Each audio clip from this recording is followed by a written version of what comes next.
ഹൃദയത്തിൻ്റെ ഭാഷയിൽ സന്തോഷം പങ്കുവയ്ക്കുകയാണ്. മമ്മൂക്ക ഡൊമിനിക് എന്നൊരു സിനിമ ഇന്നലെ കണ്ടിരുന്നു, വളരെ ഇഷ്ടപ്പെട്ടിരുന്നു. ആദ്യം ഈ സബ്ജക്റ്റ് പറഞ്ഞപ്പോൾ എന്നോട് ഗൗതം സാറിൻ്റെ ഇൻ്റർവ്യൂ പറഞ്ഞു, മമ്മൂക്ക പറഞ്ഞത് ഇതെങ്ങനെയാണ്, ഞാൻ പോലീസ് വേഷം ചെയ്തിട്ടുണ്ട്, ഒരു ഡിറ്റക്റ്റീവ് എങ്ങനെയാണ് ഈ സിനിമ എങ്ങനെ പോകുമെന്നൊരു സംശയം പ്രകടിപ്പിച്ചിരുന്നു. പക്ഷേ അതിനും അപ്പുറത്തേക്ക് മമ്മൂക്കായ ഫസ്റ്റ് ഹാഫിൽ നമുക്ക് വേണ്ടതെല്ലാം തന്നുകൊണ്ട് ഡാൻസ് വരെ സ്റ്റെപ്പ് വെപ്പിച്ചുകൊണ്ട് മമ്മൂക്കയെ നമുക്ക് വീണ്ടും തിരിച്ചു തന്ന പോലെ തോന്നുകയാണ്. മമ്മൂക്ക എങ്ങനെയാണ് ഈ സിനിമ കണ്ടൻഷൻ, പ്രേക്ഷകരുടെ അഭിപ്രായങ്ങൾ കേട്ടിരുന്നു, കുറേ റിവ്യൂ കണ്ടിരുന്നു, മമ്മൂക്ക എങ്ങനെയാണ് ഇപ്പോൾ പ്രേക്ഷകരോട് അതിനെക്കുറിച്ച് പറയാവുന്നത്? അല്ല, ഞാൻ പ്രത്യേകിച്ച് അവരുടെ അഭിപ്രായങ്ങളായിട്ടില്ല. അവരുടെ അഭിപ്രായങ്ങളിൽ അവർക്ക് ഇഷ്ടപ്പെടാതിരിക്കാം. ഇഷ്ടപ്പെടുന്നവരുണ്ടാവും, കുറച്ച് ഇഷ്ടപ്പെട്ടവരുണ്ടാവും, കുറേ ഏറെ ഇഷ്ടപ്പെട്ടവരുണ്ടാവും, കുറച്ചുകൂടി ഇഷ്ടപ്പെടണമെന്ന് ആഗ്രഹിക്കുന്നവരുണ്ടാവും, കുറച്ചുകൂടി നന്നാക്കാമെന്ന് ആഗ്രഹിക്കുന്നവരുണ്ടാവും, വളരെ നന്നായി എന്ന് പറയുന്നവരുണ്ടാവും. അങ്ങനെ പല ആൾക്കാരുണ്ടാവും. അവരെടുത്തിപ്പോൾ ഞാൻ അങ്ങോട്ടൊന്നും പറയാനില്ല, അവർ പറയുന്നത് കേൾക്കുക എന്നുള്ളതാണ്.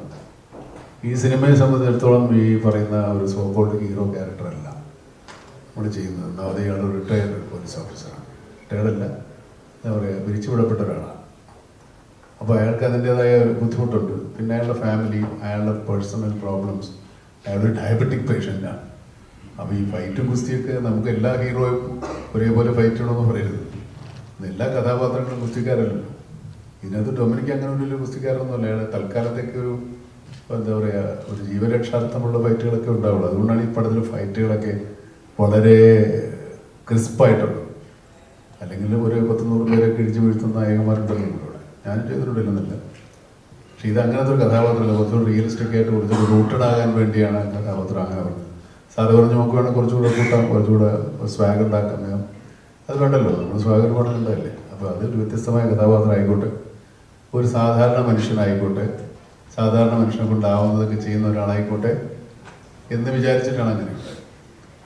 അപ്പോൾ അത് സ്വീകരിക്കപ്പെടുക എന്ന് പറയുന്നത് വലിയ കാര്യമാണ്. നമ്മുടെ സിനിമാ പ്രേക്ഷകരുടെ സിനിമാ ബോധ്യങ്ങളുടെ വളർച്ചയാണ് അത് കാണിക്കുന്നത്. കാരണം ഇങ്ങനെയുള്ളൊരു കഥാപാത്രത്തെ നായകനായി കാണാനും അങ്ങനെയുള്ളൊരു ഇൻവെസ്റ്റിഗേഷൻ ത്രില്ലറിൽ അങ്ങനെ ഉള്ള സീനുകളും അങ്ങനെയുള്ള ആശയങ്ങളും ഉൾക്കൊള്ളാൻ അവർക്കൊണ്ട് സാധിക്കുന്നു എന്നത് വലിയ കാര്യമാണ്. വെൽക്കം. അതോടൊപ്പം തന്നെയാണ് ഈ ഫസ്റ്റ് ഹാഫിൽ നമ്മൾ കാണുന്ന മമ്മൂക്കയോട് ഡാൻസ് സ്റ്റെപ്പ് ചെയ്യിപ്പിച്ചിട്ടുണ്ട്. ഡാൻസ് പൊതുവെ മമ്മൂക്ക ചെയ്യില്ല എന്നാണ് ഗൗതം സാർ എന്നോട് പറഞ്ഞ ഇന്റർവ്യൂ. പക്ഷെ അത് ചെയ്യാം, പക്ഷെ അത് ഗംഭീരമായിട്ട് ചെയ്തിട്ടുമുണ്ടെന്നാണ് നമുക്ക് തോന്നുന്നത്. ചെറിയ സ്റ്റെപ്പുകളാണെങ്കിൽ പ്രേക്ഷകരുടെ കയ്യിൽ നല്ലൊരു കയ്യടി മേടിച്ച സ്റ്റെപ്പുകളായിരുന്നു. അതെങ്ങനെയാണ് ഗൗതം സാർ പറഞ്ഞപ്പോൾ സാർ അത് ആദ്യം വേണ്ട എന്ന് പറയുന്നു, മമ്മൂക്ക ആദ്യം വേണ്ടാന്ന് പിന്നീട് അതിലേക്ക് മമ്മൂക്ക ഇൻവോൾവ് ആകുകയാണ് ചെയ്തത്?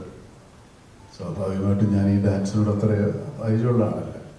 ഞാൻ ഡാൻസൊന്നും പഠിച്ചിട്ടില്ല, മറ്റേ കലാമണ്ഡലത്തിൽ. അതുകൊണ്ട് പൊതുവെ മടിയാണ്. പിന്നെ സാറ് പറഞ്ഞ ധൈര്യം തന്നു. പിന്നെ എന്തോ ആവട്ടെ വന്ന് പെട്ടുപോയില്ല എന്ന് വെച്ചാൽ ചെയ്തു പോയത്. അത് വളരെ അതിൻ്റെ 3 ഇരട്ടി ഉണ്ടായിരുന്നു. ഞാനതിന് ഇറങ്ങി പുറകോട്ട് വന്നതാണ്. ഡാൻസ് മാസ്റ്റർ കാര്യം കൈ പിടിച്ച്. അതിപ്പോൾ എത്രത്തോളം മോശമായിട്ടുണ്ടോ അത്രത്തോളം ഉത്തരവാദിത്തം ഞാൻ ഏറ്റെടുക്കുന്നു. അതൊരു ഫാൻ ബോയ് മൂമെൻ്റ് ആണ് എൻ്റെ. പ്ലസ് പടത്തൊരു ഡയലോഗ് ഉണ്ട്, ഡാൻസ് എന്ന് പറഞ്ഞാൽ എൻ്റെ ഒരു വീക്ക്നെസ് ആണെന്ന് സാർ ഡൊമിനിക്കായിട്ട് പറഞ്ഞത്. അപ്പോൾ ഇത് വേണമെന്ന് ഞാൻ ഭയങ്കര ഒരു ഡാൻസ് കാണാൻ വേണ്ടി ഇറങ്ങിയിട്ടുള്ളത്. സിനിമ ഇതെല്ലാം നമുക്ക് ഇഷ്ടമുള്ളതുകൊണ്ട് അതേ ഉള്ളൂ. നമ്മളെല്ലാവരും ഡാൻസ് കളിക്കും. ഈ